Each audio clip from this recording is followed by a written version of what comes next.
El Azogue Producciones te ofrece Educar con Eficacia, un espacio pensado para padres y madres y para todos aquellos que quieran conocer más sobre la educación y enriquecer sus relaciones familiares. Educar con Eficacia, con Pilar Jurado y Rafael González.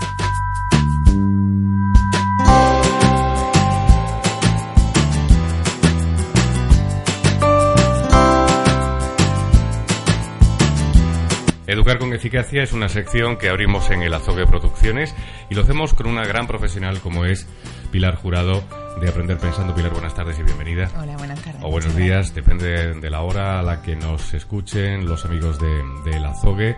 Vamos a tener desde hoy una sección dedicada a la educación. Principalmente pensada en la educación de los más pequeños, pero también, cuando hablamos de educación, hablamos de educación para todos. Y lo hacemos pensando, evidentemente, también en los padres. Es una sección pensada para que los padres puedan, tener herramientas o conocer herramientas para el siempre difícil proceso de educación de sus hijos y de educación de sí mismos, que también de eso se trata, o de eso queremos tratar en Educar con Eficacia. Como primer programa hemos elegido un tema difícil. Primero porque vamos a hablar de la muerte, y la muerte es un tema tabú en nuestra sociedad. Segundo, porque entiendo que también para ti personalmente es un tema difícil, porque tú has pasado por esta experiencia, vas a hablar en primera persona, vas a dar testimonio de tu experiencia y vamos a hablar, como digo, pues de un tema que no es particularmente cómodo, porque, tenemos nuestra sociedad mira hacia otro lado, no mira precisamente hacia el final de la vida, que es la muerte. Lo que ocurre es que muchas veces ese final llega de forma muy prematura. Dicen que siempre llega pronto, pero cuando hablamos sobre todo de niños o de niños que no han nacido todavía, es un tema mucho más duro. Vamos a hablar de la pedagogía, mejor dicho, del duelo. ¿Qué entendemos por pedagogía del duelo, Pilar? Pues, hola, buenas tardes o buenos días. Buenos los que sean para todos. Efectivamente, yo empecé a estudiar este tema y a interesarme por él a raíz de una experiencia personal, ¿no? Y en estos años creo que cada vez me gusta más. Y pedagogía del duelo, en realidad a lo mejor también se podría llamar pedagogía de la vida, ¿no? Porque, como tú antes has dicho, la muerte viene de la mano de la vida. ¿Qué significa o qué es para mí o qué es lo que yo pretendo transmitir con esto? Pues enseñar a las personas a vivir la vida no de espaldas a la muerte, pues porque la muerte forma parte del proceso del ciclo vital, ¿no? Es una parte de ese ciclo vital. De hecho, es curioso y está muy ligado a la sociedad occidental o a la cultura occidental, porque en otras culturas tienen otros rituales en relación a la muerte, ¿no? Y en todos los álbumes, esto puede parecer un poco macabro, pero realmente en todos los álbumes de fotos hay fotografías de los episodios importantes de la vida de una persona y del final de su vida. Sí. Pues ese capítulo está vacío, ¿no? Y es esto que expreso un paradigma, pues para ilustrar que realmente hemos montado nuestra vida de espaldas a la muerte como vivencia y como emoción. Porque, sin embargo, cada vez estamos más acostumbrados a ver escenas de violencia, de matar, de muerte. La muerte televisada. Exactamente, a nivel simbólico, por decirlo de alguna manera, ¿no? A nivel irreal, y pues por la película o los videojuegos o, ¿no?, los juegos que los niños hacen, ¿no?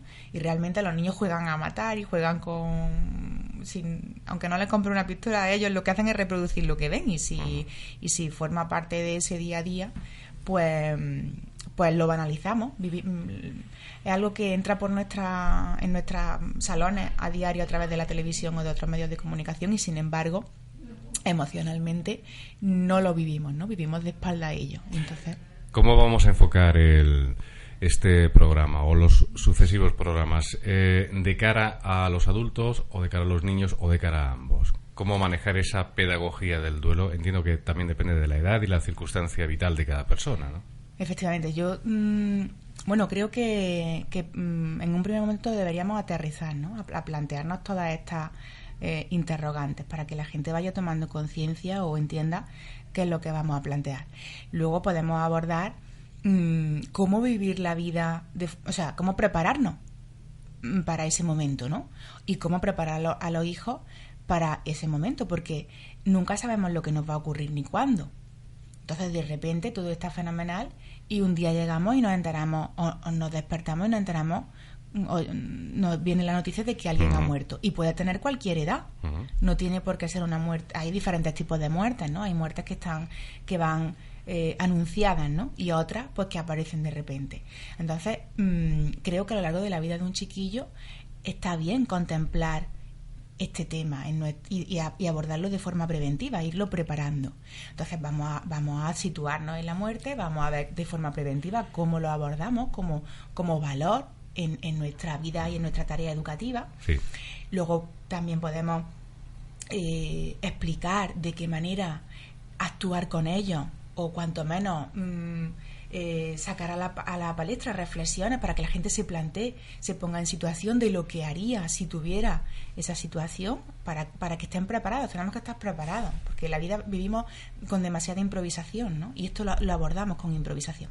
Y luego, si os parece bien, podemos cerrar pues con algunas pinceladas por si alguien está viviendo un duelo adulto, alguien es adulto y está en proceso de duelo, pues que sepa dónde acudir, cómo acudir y cómo identificarlo. Y sobre todo las personas que rodean a alguien que está viviendo un duelo, pues darle algunas ideas de cómo reaccionar, ¿no? En las diferentes, pues para ayudar realmente, porque todos queremos ayudar a una persona que está en duelo, sobre todo si la queremos, ¿no?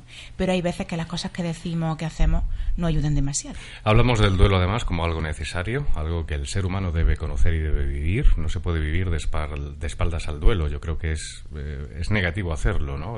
Pero de verdad que nadie nos enseña a manejar el duelo, a vivir, a atravesar el duelo, que se llama esa fase que además psicológicamente está estipulada así, y advierto que contaremos con profesionales de la psicología también en este programa para abordar este y otros asuntos. Si te parece, a mí la primera pregunta que me viene a la cabeza, evidentemente, es, y empezando por los más pequeños, ¿cuándo un niño, a partir de qué edad más o menos, comienza a tener más o menos claro el concepto de la muerte, de lo que supone la muerte? A ver, yo pienso que los niños empiezan a ser conscientes de lo que viven en general. El cerebro el cerebro como estructura va despertando, ¿no? Entonces lo observamos en los chiquillos. Ayer estaba en una escuela de padres y me decía la mamá, bueno, es que mi hijo siempre ha dormido solo y de repente ahora le da miedo y se viene a mi cama. Y el chiquillo pues empezaba a terminar, estaba entre los 2 y los 3 años, ¿no? Y a partir de este tiempo observamos los que tenemos hijos pues que empiezan a tener miedo, a generar actitudes que hasta entonces no tenían. Esto significa que empiezan a ser conscientes de lo que les rodea y a enfocar su comportamiento de forma preventiva. Los niños a partir de este momento y en evolución ascendente van viviendo lo que las circunstancias por las que la familia atraviesa. Entonces, un niño puede ser consciente de que en su casa hay una situación de malestar y podemos enseñarle a vivirlo desde esa edad. Claro que si lo que hacemos es lo que tradicionalmente se hace, ¿no? No le damos la oportunidad de vivir esa experiencia, sino que lo llevamos a otro sitio, lo dejamos en casa de amigos, de otros familiares, cuando vuelven, muchas veces se suele hacer, ¿no? Lo sacamos fuera del contexto, del entorno, del espacio, y cuando vuelven la persona no está, y entonces cada uno cuenta lo que se le pasa por la cabeza. Y hay muchas veces que contamos historias que no son verdad, contamos verdades a medias. Siempre, que nadie que escuche esto piense que estoy haciendo una crítica, porque todos decidimos hacer lo que pensamos que es mejor para nuestros hijos, pero cerrarle la posibilidad, a ver cómo lo explico, cerrarle la posibilidad de vivir el sufrimiento por protegerlo no les protege. Al contrario. Efectivamente, porque, y esto también lo digo desde la experiencia de la clínica, nos encontramos muchos chiquillos que con 6 años, con 8 años, incluso adolescentes, con 15, con 13, tienen por primera vez en su vida una primera experiencia que para ellos es muy dramática, no tiene por qué ser un duelo de una muerte de una persona, ¿no? Muy dramática, y como sus papás lo han protegido tanto, le han evitado tantas experiencias de sufrimiento, y en ese momento, por lo que sea, porque están en el colegio, porque no están bajo el manto de los papás, pues lo viven como algo que les descontrola y les descoloca, ¿no? Entonces, realmente cerrar y evitar a los hijos experiencias de sufrimiento no les ayuda. Entonces, esta es la primera reflexión. Hemos de tener en cuenta que la protección en el sentido de evitar experiencias, pues lo que hacemos es hacerlos más frágiles. Pero está claro que no es lo mismo explicar o ayudar a vivir ese duelo a un niño de 2, 3 años que a un niño de 7 u 8, por ejemplo. Efectivamente. ¿No? Es aquí donde queremos detenernos. ¿Qué tipo de herramientas? ¿Qué debemos hacer? ¿Cómo? Y además entiendo que también no es lo mismo que se muera el abuelito, que tristemente se muera mamá, papá o un hermano, ¿no? La experiencia también es distinta. Sí, por eso yo pienso que los niños tienen que ir viviendo experiencias progresivas, a no ser que la vida nos juegue una mala pasada.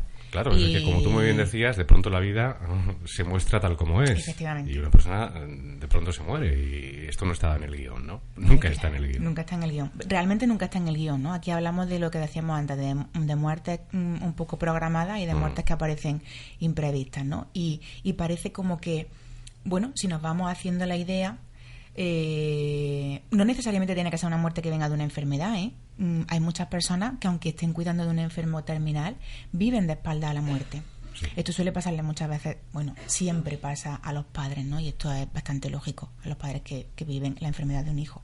Se puede entender bastante bien. Cuando estamos cuidando de una persona anciana que se supone que está en el final de su vida, pues también pasa. Muchas veces vivimos cuidándolo, cerrado a la posibilidad de que bueno, es que esta es la única opción que nos queda, ¿no? Y entonces el hecho de que una muerte sea programada o no depende de la actitud de la persona más que del contexto, como todo en la vida también.